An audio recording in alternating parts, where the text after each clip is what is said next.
Hello and welcome to Conquering Mount Scrapmore with Brenda. I'm Brenda and today's Free Pattern Friday, yay!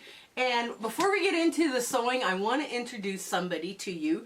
It's Dave at Dave's Craft Room. Now, he's a lot of fun to watch and he's got some funny perspectives on quilting. So if you go check him out and you subscribe, tell him that Brenda from Conquering Mount Scrapmore sent you, because it's going to be a surprise shout out for him. So today we're going to do the star with strings, and the pattern, the FPP, the foundation paper piecing pattern, is going to be in the show notes below, as well as our Zoom link for our monthly sew date meeting and our Facebook group. So as well as Dave's Craft Room YouTube link, that's going to be there as well. So don't forget to check them out. Now, if you haven't joined our Facebook group and you're into this, please do. We have, we're making use of the room, so there's people that are meeting online and participating in the 24/7 sewing date that's going on there. And those rooms are a lot of fun, and you get to meet a lot of lovely ladies and some interesting ideas, and they talk about quilting and all sorts of other things. So the other thing is our Zoom sew date. Now that Zoom sew date is about bringing what you are inspired by, not with what I've decided to show you today or any other day, but I mean what you're interested in sewing. So come on in, we've got a lot of fun piecing to do here today. Okay, we're at the sewing machine here, and I've printed off the pattern, so I'm just going to take my handy dandy little paper scissors, because every household's got to have at least, a few paper scissors. I have marked mine with the masking tape so that I know, and I'm just going to roughly trim out all the bits, the paper bits I don't need. So, with this, I've already marked it, perforated it with my tracing wheel. Right? So now this is perfect for this kind of thing, because what happens now is that folds over so nice and neat, and then it's just, it's one of those wow, and also helps you remove the paper afterwards, right? So it's just a very quick, very simple way of doing this. So what we're going to do first is we're going to do the strings. Now, some of you had asked for more things on strings, and I'm kind of like, yeah, okay, we can do more string stuff. Now where I start with my biggest piece that I need, and I will not need that big chunk like that. Okay, so I'm going to put it down, and then I'm going to put something skinny beside it, because I want to vary my strings a little bit. And we've got the wrong foot here. We got the wrong foot on. It's been like changing feet. And you notice Mom's sewing machine has gone to the shop. It has to go for its annual repair, or not repair, but it gets a spa treatment once a year, because you got to keep those older machines in perfect running order, because they just make the best stitch ever. And another weird thing that happened to me is somewhere I got bit and this finger has started to swell, and I can't wear my wedding ring yet. So I'm hoping that if I'm hoping to get my wedding ring back on, but because I feel weird without my wedding ring, I guess is what I'm trying to say. So, I have a bunch of little 4 patches to sew while we do strings, because that's nothing but fun. I had got some denim fabric with hibiscus on it, which I thought was really cool, until you start cutting into it, and then it's like, oh, what do I do with the hibiscus? So we've got some weird little things here that we're going to try and sew up as we're going along here today. So now I just finger press this back. Now you can take, if you're going to do a bunch of these, you need to make 4 of these to make a star point, which I have already done, and I'll show you at the end here what it's going to look like. And we can get rid of a lot of smaller pieces that way. And let's see, is that 2? Well, that's brown. What am I dreaming about? That's brown. Okay, so you can mix up your string sizes, and you'll notice when you're foundation paper piecing, usually you're sewing from this side. when you're doing the string part of this, you're doing it from this side because you need to really see you've got good coverage in that string. There we go. Now, I also have, like any paper piecing, foundation paper piecing thing that you do, you shorten your stitch length. And I've got mine to go 20 to 25 stitches per inch. Well, I don't know what that is, what setting that is on your modern machine, but I'm sure you guys will be able to figure it all out. Okay, and I'm just going to run 2 more through. I'm going to maybe get this one done here today, very quickly. Yeah, these are so nice to work on, these machines. I'm so glad we picked this one up. I think we paid $300 for it. And we don't use it as often. We use it on retreats, and maybe with everything opening up a bit more, we'll be able to get out and do some sewing retreats. We'll see. We'll see how all that goes. But, yeah, I definitely love these 301As. They work so well. And there's none of this complaining about this or that or anything. Oh, let's get a bright red. Ooh, yes, let's get a bright red. There we go. There. Now, as you can see, I'm using orange thread. And just to let you know, I've got green in the bobbin because I'm using up thread I no longer like. It's good quality, strong thread, but it is so fuzzy. It just makes me crazy. And I'm sweeping out way too much lint out of the bottom of my bobbin area. Every time I change my bobbins, I'm like, oh yeah, this is not good. And like I say, these are quick to line up. Just line them up and move them out. There we go.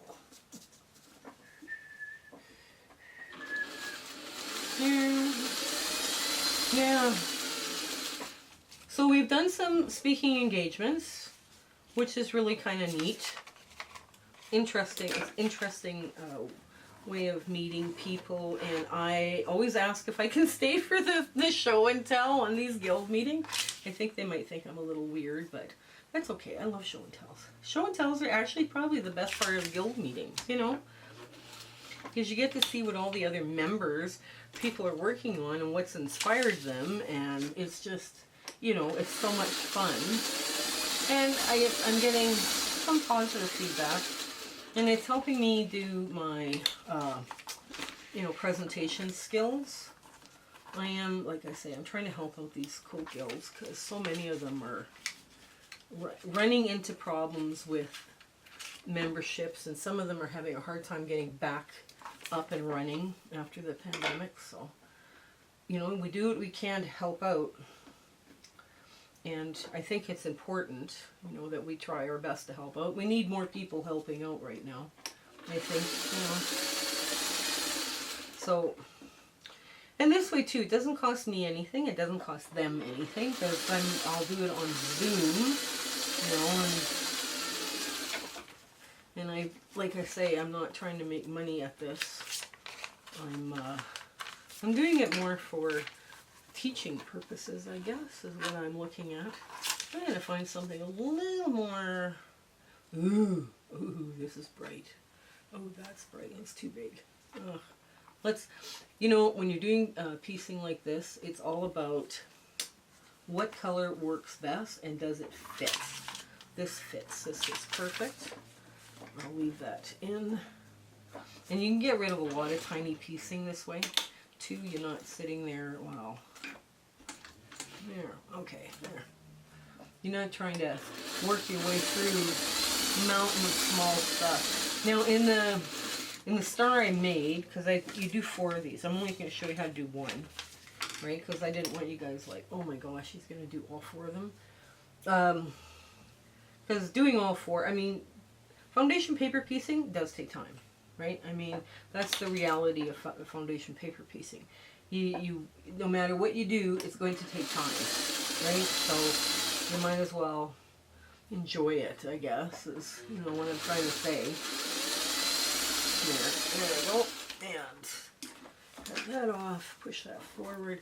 And with this piece, now I don't want to be too close to the corner. Now all I have to do is pull out this little black thread, because I guess it was leftover sewn bits together. I just put that to the side. With this piece here, it's wide enough, because if you can see the actual lines, right? Like when I fold the paper out of the way, you've got more than 1/4 inch over on both sides. So I'm just going to run this through and finish the top. And then I'll show you how I trim them. Now, I drew this based on the beam block. You can do this kind of star quilt any way you think works best. If you want to draw yours, or if you want to just use mine, you can use mine. But if you want to draw yours with a little more depth, you know, by all means, go ahead. You know, that works too. You know, being wider at the base, and then you can also float your point. Right now, when I'm going to show you, when I flip this over, I'll show you what I mean by floating your point. We had a few requests for how to float points. So this is what it looks like when it's all done, this part here.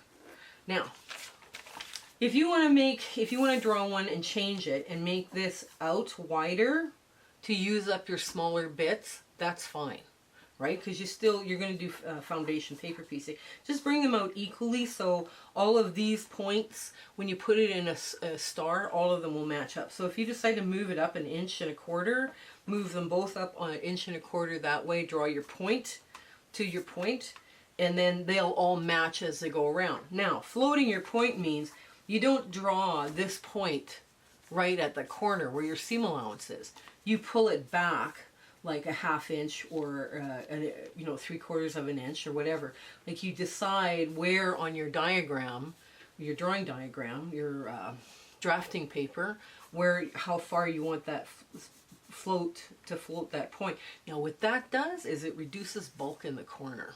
So when I'm putting these, you know, let's say I was going to do star upon star upon star block and make an entire quilt out of them, I'm going to have bulk in those corners if I don't add sashing, or if I don't, you know, do something about the corners, right? So it's kind of up to you. I'm just doing a one of, and somebody said they wanted ideas. Well, you know, your ideas are here. All I have to do is provide you with the idea. This is a great job. I provide you with the idea, and you guys take it and run with it and make it your own. And then that's probably the best part of teaching too, is that you give somebody an idea and they run with it. Now, so I folded this out of the way. And you notice they're not numbered, because you got to do all the strings first, right? You'll notice this pattern is not numbered into, you know, because you're going to do the string part first, and then it doesn't matter which low volume one you put on first, because both sides have to go on at some point. Now, so I'm just going to go like this. Whew, I'm going to trim that up, put that back down. There we go. There. And now it's trimmed. Now I pre-cut my low volume, but I've oversized them, right?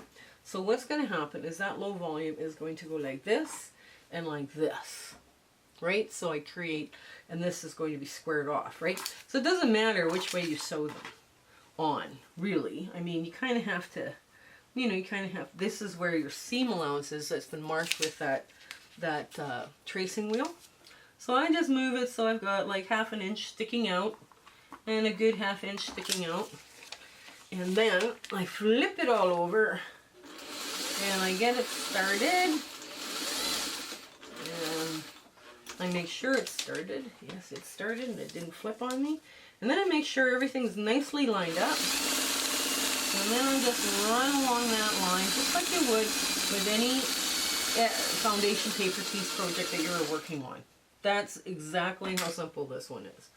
And like I say, you can do more than one of these at a time. Like when I was doing the other star that I'm going to show you here at the end in our Notre moment, I did 4 at a time.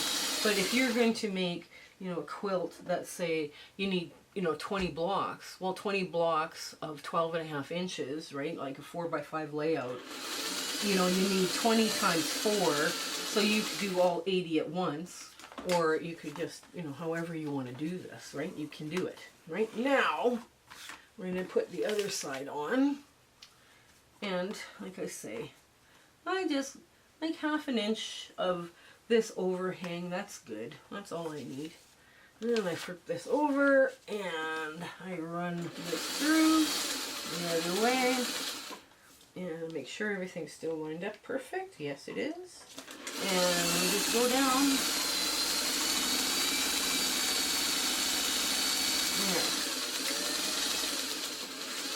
There. Cut that off and put another leader ender through. These leader enders are probably why I have so many orphan blocks. But I love making them, and it makes sense, especially when you're doing this. You know, that you have... you're not wasting so much thread in between. If you were only doing one foundation paper piece project at a time, you would waste a lot of thread. There would be a lot of thread in your scrap bag at the end of the day. You know, so that's partly why I like the leader enders. Okay, so now I flip this open, and now I'm going to trim it right along the seam line. I'm going to get my handy dandy ruler and get this one out of the way because it's too tiny to trim with. Now, I got all my stuff here ready to go. Okay, there's one piece.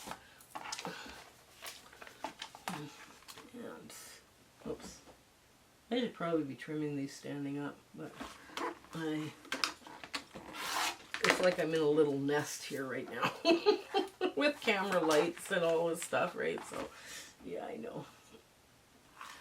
There. Trim that up and trim this. Now, I'm going to put all this to the side, and I'm going to do a quick run around of stay stitching, because that's what this looks like. And do a quick run around of stay stitching just on the outer edge of this to hold it all in place, so I don't have to worry about bias edges. Now, on the low volume, because I cut it, I probably have a straight-ish edge on the outside edge. Now, I'm just going to do this in the seam line, right? And I pivot on the corners. There we go. I always do stay stitching. Always, always, always. It has saved me so many times from blocks stretching. Not that I manhandle them, but it is easier to deal with. There we go. And last one.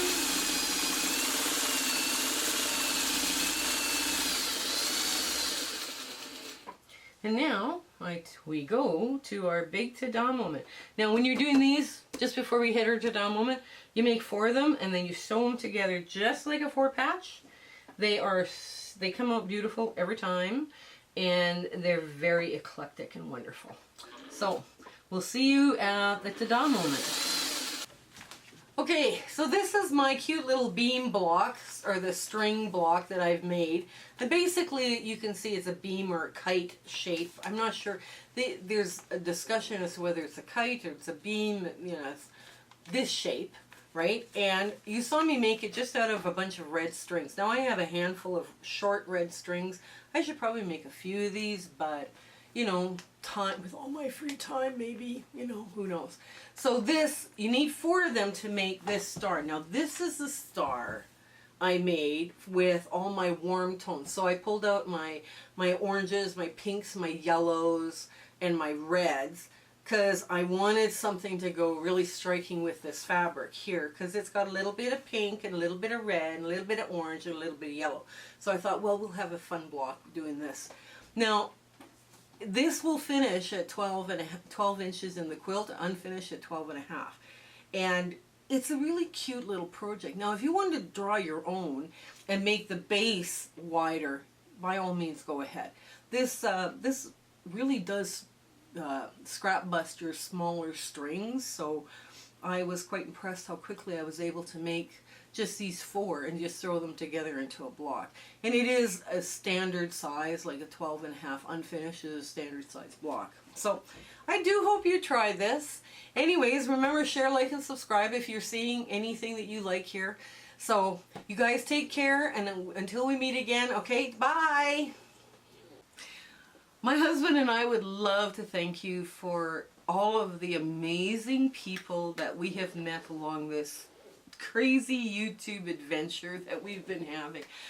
We do free speaking engagements too, so if you're part of a guild and they're looking for, you know, people to talk and, you know, and chat with, you know, in their monthly meetings, tell them that I'm doing free ones just to help the guilds out, because it's been a tough time for the guilds as well. You know, share, like, and subscribe with your friends. You know, make sure that they're, you know, they get the word out on us. That's the best way you can do to help us out. So until we meet again, I want to thank you. Okay, goodbye.